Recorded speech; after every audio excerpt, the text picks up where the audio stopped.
कृष्ण भगवान का इंद्रप्रस्थ पधारना। श्री सुखदेव जी कहते हैं, परीक्षित, भगवान श्री कृष्ण के वचन सुनकर महामति उद्धव जी ने देवर्षि नारद, सभासद और भगवान श्री कृष्ण के मत पर विचार किया। फिर वे कहने लगे, उद्धव जी ने कहा, भगवान देवर्षि नारद जी ने आपको ये सलाह दी है कि फुफेरे भाई पांडवों के राजसूय यज्ञ में सम्मिलित होकर उनकी सहायता करनी चाहिए। उनका ये कथन ठीक ही है और साथ ही ये भी ठीक है कि शरणागतों की रक्षा अवश्य कर्तव्य है। प्रभु, जब हम इस दृष्टि से विचार करते हैं कि राजसूय यज्ञ वही कर सकता है जो दसों दिशाओं पर विजय प्राप्त कर ले, तब हम इस निर्णय पर बिना किसी दुविधा के पहुंच जाते हैं कि पांडवों के यज्ञ और शरणागतों की रक्षा दोनों कामों के लिए जरासंध को जीतना आवश्यक है। प्रभु, केवल जरासंध को जीत लेने से ही हमारा महान उद्देश्य सफल हो जाएगा, साथ ही उससे बंदी राजाओं की मुक्ति और उसके कारण आपको सुयश की प्राप्ति हो जाएगी। राजा जरासंध बड़े बड़े लोगों के भी दांत खट्टे कर देता है, क्योंकि 10,000 हाथियों का बल उसे प्राप्त है। उसे यदि हरा सकते हैं तो केवल भीमसेन, क्योंकि वे भी वैसे ही बल। उसे आमने सामने के युद्ध में एक वीर जीत ले, यही सबसे अच्छा है।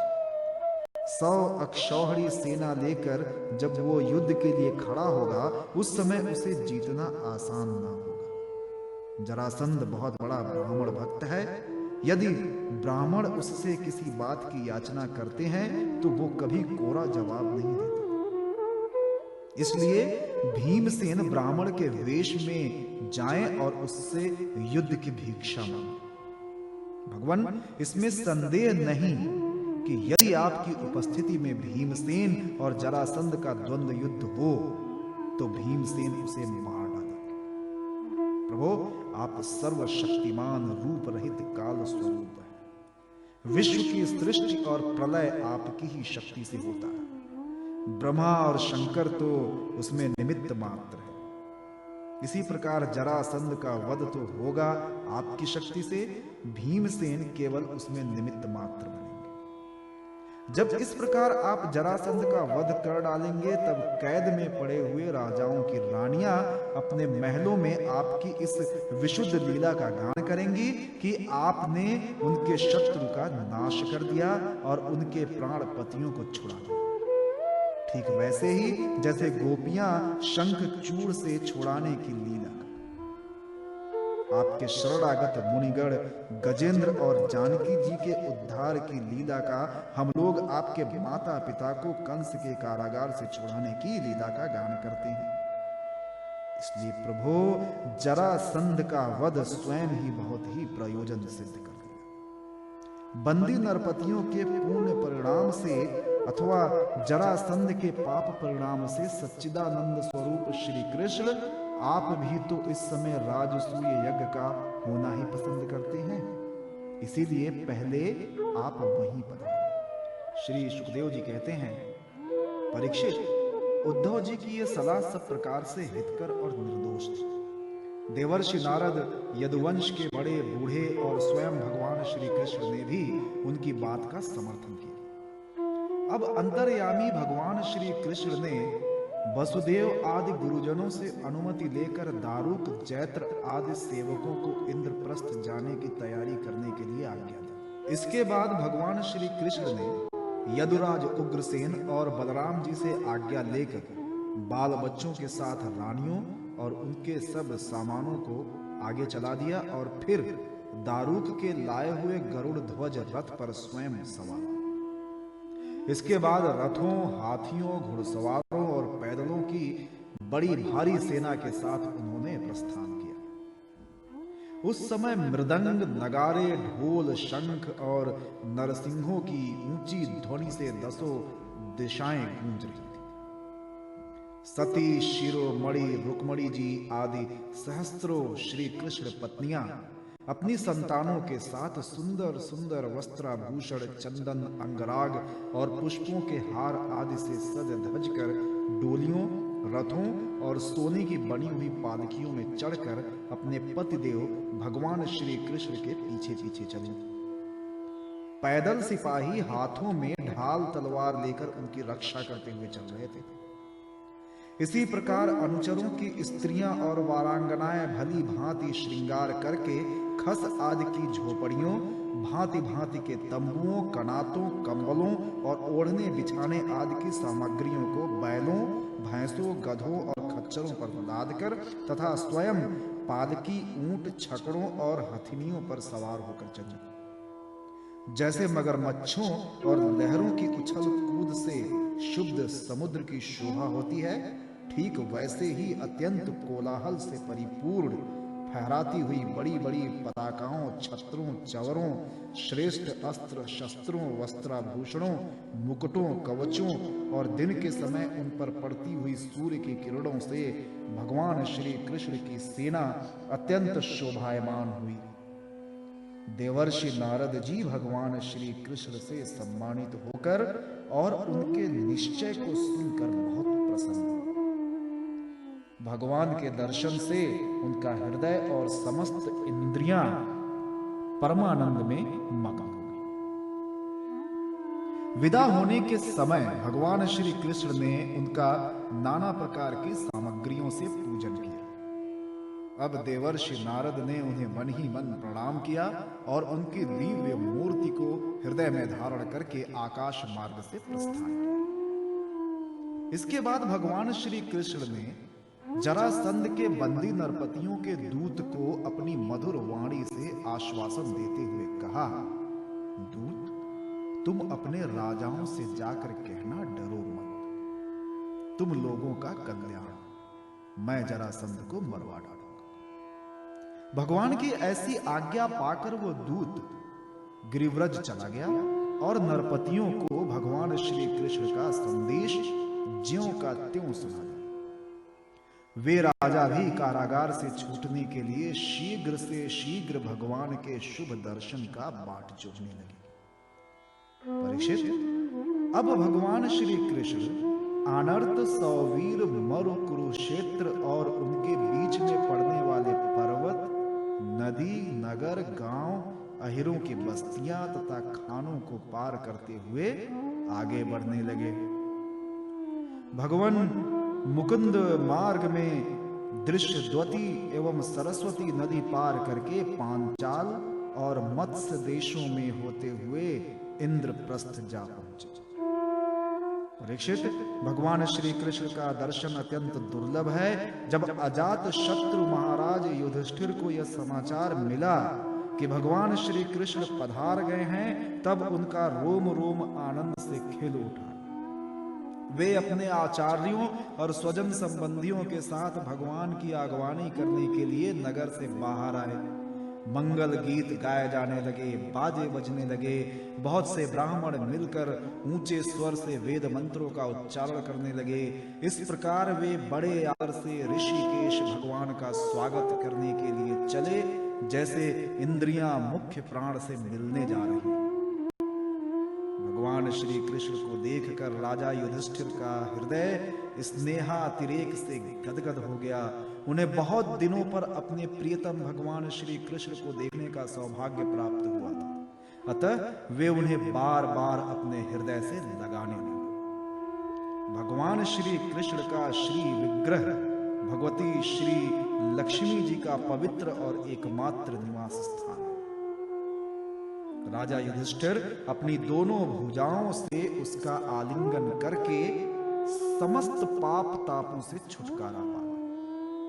वे सर्वतो भावेन परमानंद के समुद्र में मग्न हो गए। नेत्रों में आंसू छलक आए, अंग अंग पुलकित हो गया। उन्हें इस विश्व प्रपंच के भ्रम का तनिक भी स्मरण न रहा। तदनंतर भीमसेन ने मुस्कुराकर अपने ममेरे भाई श्री कृष्ण का आलिंगन किया। इससे उन्हें बड़ा आनंद मिला। उस समय उनके हृदय में इतना प्रेम उमड़ा कि उन्हें वाह्य विस्मृति सी हो गई। नकुल, सहदेव और अर्जुन ने भी अपने परम प्रियतम और हितैषी भगवान श्री कृष्ण का बड़े आनंद से आलिंगन प्राप्त किया। उस समय उनके नेत्रों में आंसुओं की बाढ़ सी आ गई थी। अर्जुन ने पुनः भगवान श्री कृष्ण का आलिंगन किया, नकुल और सहदेव ने अभिवादन किया और स्वयं भगवान श्री कृष्ण ने ब्राह्मणों और कुरुवंशी वृद्धों को यथा योग्य नमस्कार किया। कुरु, श्रृंजय और केकय देश के नरपतियों ने भगवान श्री कृष्ण का सम्मान किया और भगवान श्री कृष्ण ने भी उनका यथोचित सत्कार किया। सूत, मागध, वंदीजन और ब्राह्मण भगवान की स्तुति करने लगे तथा गंधर्व, नट, विदूषक आदि मृदंग, शंख, नगारे, वीणा, ढोल और नरसिंह बजा बजा कर कमल नयन भगवान श्री कृष्ण को प्रसन्न करने के लिए नाचने गाने लगे। इस प्रकार परम यशस्वी भगवान श्री कृष्ण ने अपने सुहृद स्वजनों के साथ सब प्रकार से सुसज्जित इंद्रप्रस्थ नगर में प्रवेश किया। उस समय लोग आपस में भगवान श्री कृष्ण की प्रशंसा करते चल रहे थे। इंद्रप्रस्थ नगर की सड़कें और गलियां मतवाले हाथियों के मद से तथा सुगंधित जल से सींच दी गई थी। जगह जगह रंग बिरंगी झंडियां लगा दी गई थी, सुनहले तोरण बांधे हुए थे और सोने के जल भरे कलश स्थान स्थान पर शोभा पा रहे थे। नगर के नर नारी नहा धोकर तथा नए वस्त्र, आभूषण, पुष्पों के हार, इत्र, फुलेल आदि से सज धज कर घूम रहे थे। घर घर में ठौर ठौर पर दीपक जलाए गए थे, जिनसे दीपावली किसी छठा हो रही थी। प्रत्येक घर के झरोखों से धूप का धुआं निकलता हुआ बहुत भला मालूम होता था। सभी घरों के ऊपर पताकाएं फहरा रही थीं तथा सोने के कलश और चांदी के शिखर जगमगा रहे थे। भगवान श्री कृष्ण इस प्रकार के महलों से परिपूर्ण पांडवों की राजधानी इंद्रप्रस्थ नगर को देखते हुए आगे बढ़ रहे थे। जब युवतियों ने सुना कि मानव नेत्रों के पानपात्र अर्थात अत्यंत दर्शनीय भगवान श्री कृष्ण राजपथ पर आ रहे हैं, तब उनके दर्शन की उत्सुकता के आवेग से उनकी चोटियों और साड़ियों की गांठें ढीली पड़ गई। उन्होंने घर का काम काज तो छोड़ ही दिया, सेज पर सोए हुए अपने पतियों को भी छोड़ दिया और भगवान श्री कृष्ण का दर्शन करने के लिए राजपथ पर दौड़ आई। सड़क पर हाथी, घोड़े, रथ और पैदल सेना की भीड़ लग रही थी। उन स्त्रियों ने अटारियों पर चढ़कर रानियों के सहित भगवान श्री कृष्ण का दर्शन किया। उनके ऊपर पुष्पों की वर्षा की और मन ही मन आलिंगन किया तथा प्रेम भरी मुस्कान एवं चितवन से उनका सुस्वागत किया। नगर के स्त्रियां राजपथ पर चंद्रमा के साथ विराजमान ताराओं के समान श्री कृष्ण की पत्नियों को देखकर आपस में कहने लगी, सखी, इन बड़भागिनी रानियों ने ना जाने ऐसा कौन सा पुण्य किया है जिसके कारण पुरुष शिरोमणि भगवान श्री कृष्ण अपने उन्मुक्त हास्य और विलासपूर्ण कटाक्ष से उनकी ओर देखकर उनके नेत्रों को परम आनंद प्राप्त करती है। इसी प्रकार भगवान श्री कृष्ण राजपथ से चल रहे थे। स्थान स्थान पर बहुत से निष्पाप, धनी, मानी और शिल्पजीवी नागरिकों ने अनेकों मांगलिक वस्तुएं ला लाकर उनकी पूजा अर्चा और स्वागत सत्कार किया। अंतःपुर की स्त्रियां भगवान श्री कृष्ण को देखकर प्रेम और आनंद से भर गईं। उन्होंने अपने प्रेम, विह्वल और आनंद से खिले नेत्रों के द्वारा भगवान का स्वागत किया और श्री कृष्ण उनका स्वागत सत्कार स्वीकार करते हुए राजमहल में पधारे। जब कुंती ने अपने त्रिभुवन पति भतीजे श्री कृष्ण को देखा, तब उनका हृदय प्रेम से भर आया। वे पलंग से उठकर अपनी पुत्र वधू द्रौपदी के साथ आगे गईं और भगवान श्री कृष्ण को हृदय से लगा लिया।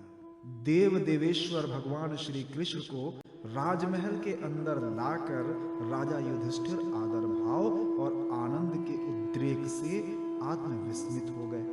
उन्हें इस बात की भी सुध न रही कि किस क्रम से भगवान की पूजा करनी चाहिए।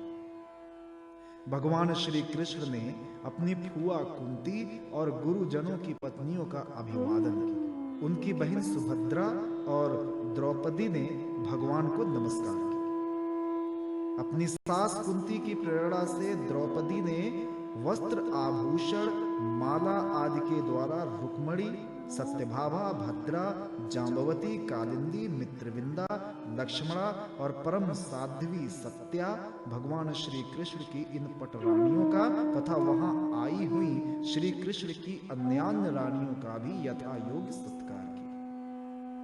धर्मराज युधिष्ठिर ने भगवान श्री कृष्ण को उनकी सेना, सेवक, मंत्री और पत्नियों के साथ ऐसे स्थान पर ठहराया जहां उन्हें नित्य नई नई सुख की सामग्रियां प्राप्त हो।